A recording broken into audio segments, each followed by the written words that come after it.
Well, back in the 1980s, a lot of predictors of gloom and doom, and we were looking for kind of a survival place outside of town where we could live off the land, and we wanted good water, good fishing, good hunting, and since that time we've just been living, developing, and enjoying the property of their families. It's been a real sanctuary for us, a lot of splinters. A lot of pulled muscles, but a tremendous amount of fun. And the only reason I had all the construction entries is because I built most of this myself. This sounds oversimplistic, but I learned a long time ago that everything in life has a recipe. And if you can follow the recipes or the blueprints, you can do anything in life you want. And so when you discover that, you can really let your mind go. So yes, I drew the blueprints and floor plans, and if it wasn't right, I would move this, move that, have architects look at my plans, and then I started pounding nails. So a lot of my stone came from Colorado, Canyon City area, Florence. My big support logs came from Kremling, Colorado, and my walls, the logs for the walls came from Michigan, and my flooring came from Canada.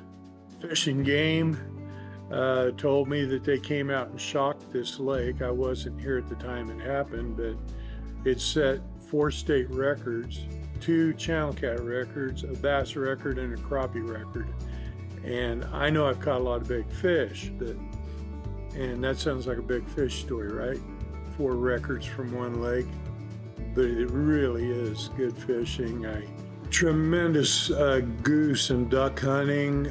There's thousands of geese on these lakes in the wintertime. You couldn't squeeze another goose on these lakes if you tried. Pheasant, quail, turkey. I've seen flocks of turkey up to 30. Deer. The barn, it was kind of an afterthought. It was going to be my this old house woodworking shop, and I started building it, and I thought, what kind of a barn do I want to build? What kind of a building? It was kind of a surprise cabin when I built it, because my wife wanted me to build a barn to do my woodworking in instead of doing it in the basement of a log cabin. So she was all about me doing it, but then when she heard I was building another cabin, she didn't like that at all.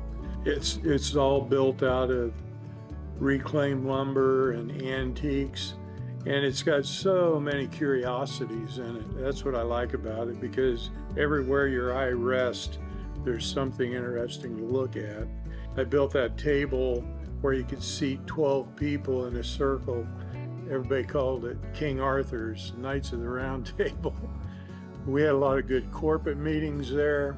We're halfway between Newton and Hutchinson, so 15 miles in either way, in either direction, and you can get some great food, great restaurants, and supplies, whatever you need.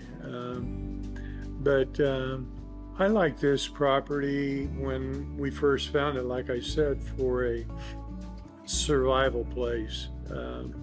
Not only a fun place, but a place that I could actually come out here and I could survive quite well here. I like fish, and I like turkey, and I like pheasant, and quail's pretty good too. That's why I initially was attracted to it, but there's a lot of micro breweries in Newton and Hutchinson that you can go to, and a lot of good eating, and Home Depot and Lowe's and all the conveniences of home. So it's been really great in that regard. But family's been my biggest thing. I mean, my family's just loved it. They hate to see me get rid of it, but they all have their own cabins and their own lives, and they don't need this cabin as much, and we don't use it as much as we used to. So it probably makes sense for my wife and I to let it go and turn it over to the next owner.